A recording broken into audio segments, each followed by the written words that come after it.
Yeah. Young man, always surfing, no waves. I do it for the kids. All for the youngest.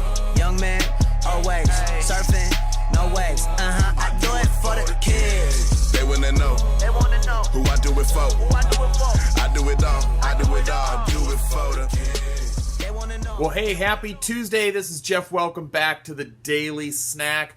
Your first day back in school this week, so you can't be too worn out yet. Hope you had a great day in school, or maybe you're watching this early in the morning. Hope you're going to have a great day in school. All right, well, if you caught us yesterday, we did what I can only describe as a weird craft. How did that turn out for you? If you participated yesterday, are you sitting there watching the Daily Snack with some toy stuck in an ice cube? If you didn't watch it yesterday, you've got to go back and check it out. Like I said, I can only describe it as a weird craft. I think you're going to have a great time with that one. So go back and check that out. Now, at the end of yesterday's Daily Snack episode, we revealed a key to extreme living, kind of our last in a series of key to extreme livings as we get ready to move on from this winter extreme kind of idea. And let's go ahead and let's check out this point for the week, this key for extreme living.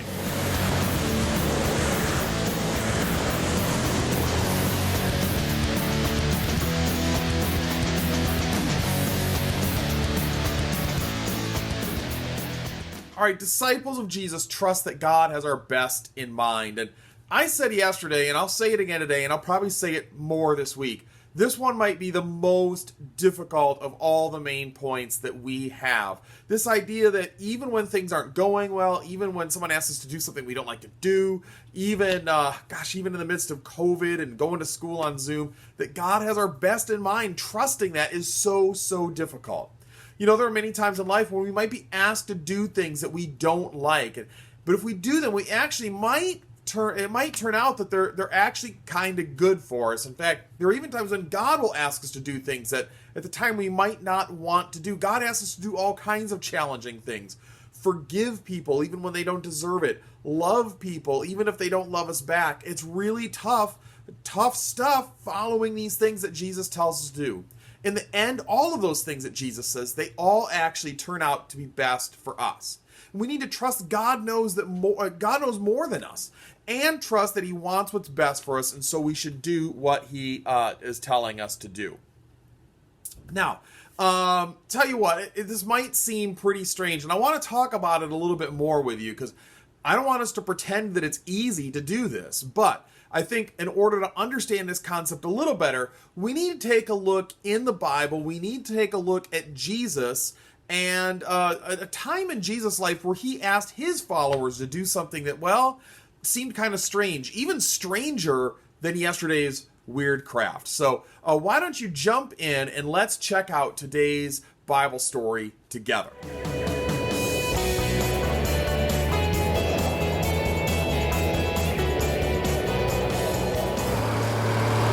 All right, well, like I've said, we're talking a little bit about what it means to trust God and why we want to trust Him, because He wants what's best for us. So let me tell you a little story that can help us understand this a bit better before we head over to the Bible. Imagine that your birthday is coming up in a few weeks, and your parents have already asked you what you wanted, and you told them it's just one thing that you've wanted all year long, the Widget 5000. It is the amazing anything toy. You can build with it. You can use it as a doorstop. You can stand on it. You can throw it. You can wear it.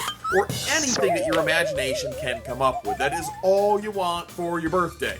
Your parents buy you a present. They wrap it up. It looks nice. It looks pretty. It's sitting in their room for a couple weeks now, and you cannot wait to open it on your birthday because you're sure it's the 5000. It has to be. You told your parents what you wanted, and you know that they heard you. Well, the big day finally arrives, and you can barely contain yourselves as you tear open the box and pull out your Widget 5... Wait? This isn't the Widget 5000. It's a big, expensive winter coat. Why would your parents get you this? There's got to be some mistake. You don't want a coat. You want the widget.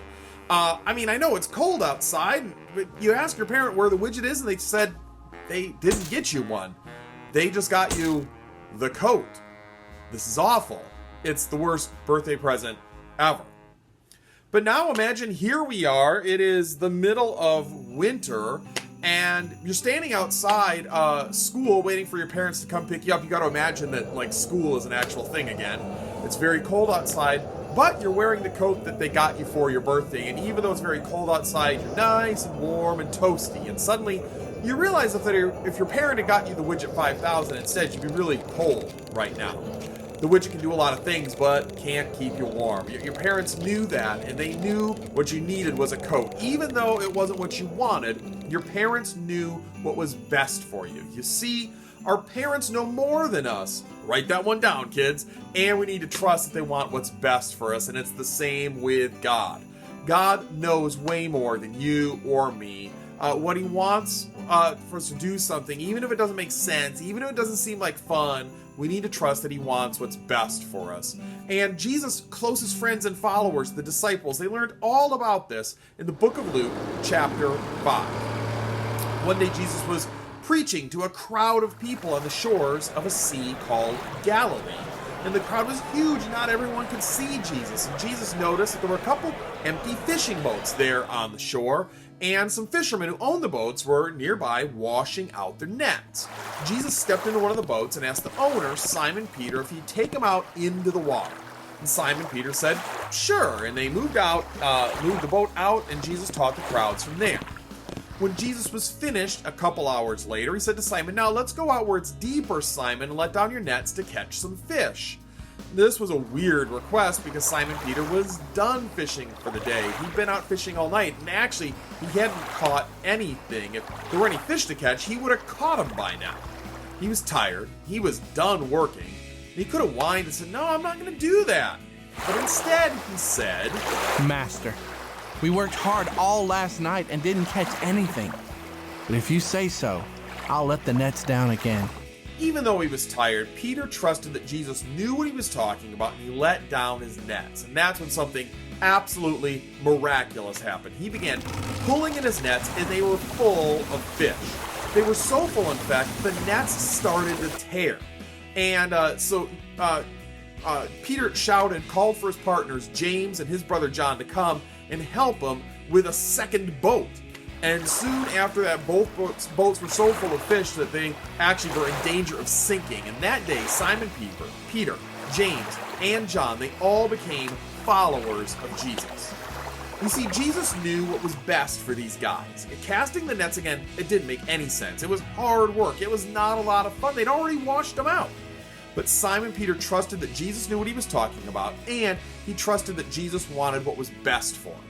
We need to be the same way when it comes to God. We need to trust that God wants what's best for us, even if we don't understand what that best might be right now.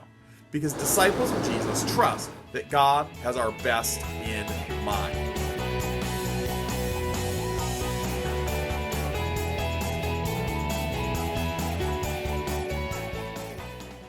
So, Peter, he trusted Jesus even though what he was telling him made absolutely zero sense. Peter been out fishing all night long, and then Jesus came along and said, hey, throw your net on the other side of the boat. Peter was tired. He may not have wanted to obey Jesus, but you know what? Peter obeyed and threw his net over to the other side and caught not just some fish. He probably caught more fish than he'd ever caught in his life. Now, this, I think, is a pretty extreme key to living. This idea that we trust that God has our best in mind. I mean, we saw Peter do it 2,000-ish years ago with something like throwing his nets over the boat. But man, we are living in a time right now where we can really put that into action.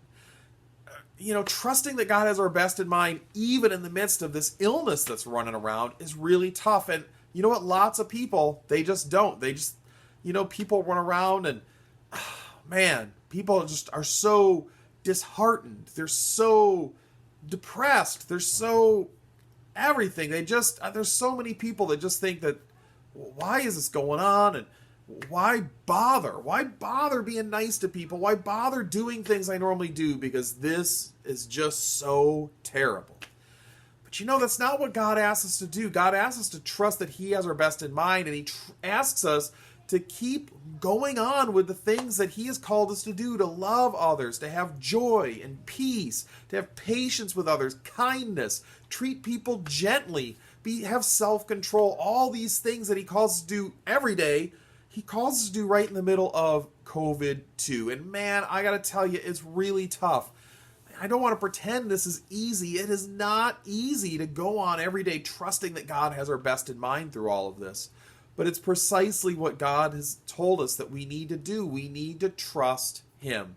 And if we read the Bible, we can see over and over and over again God coming through. When he promises something, he comes through. And when people follow him, God comes through for them. He loves his children. And that's exactly what we are when we put our faith in his son, Jesus. It might be the most extreme to all the keys of living that we've talked about in this series, but it might be also the most important. It's really easy to follow Jesus when things are going well and we're not asked to do anything too tough. It's when he asks us to do tough things and things aren't going well that the rubber kind of meets the road, and we really get to see whether we're really committing to follow Jesus or whether we're just kind of following Jesus only when it's easy.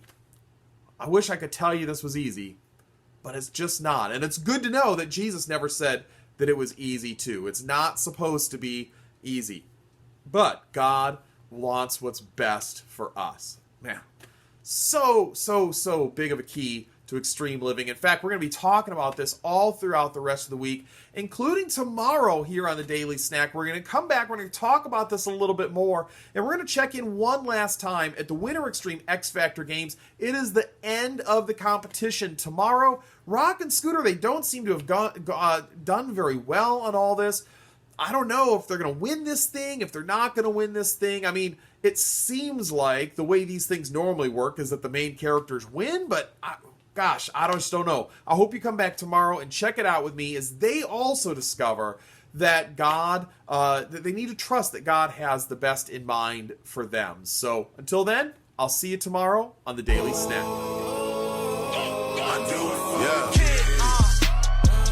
Young man, always surfing, no waves. I do it for the kids. All for the youngest. Young man, always surfing, no waves. I do it for the kids. They wanna know who I do it for. I do it all, do it for the kids. They wanna know.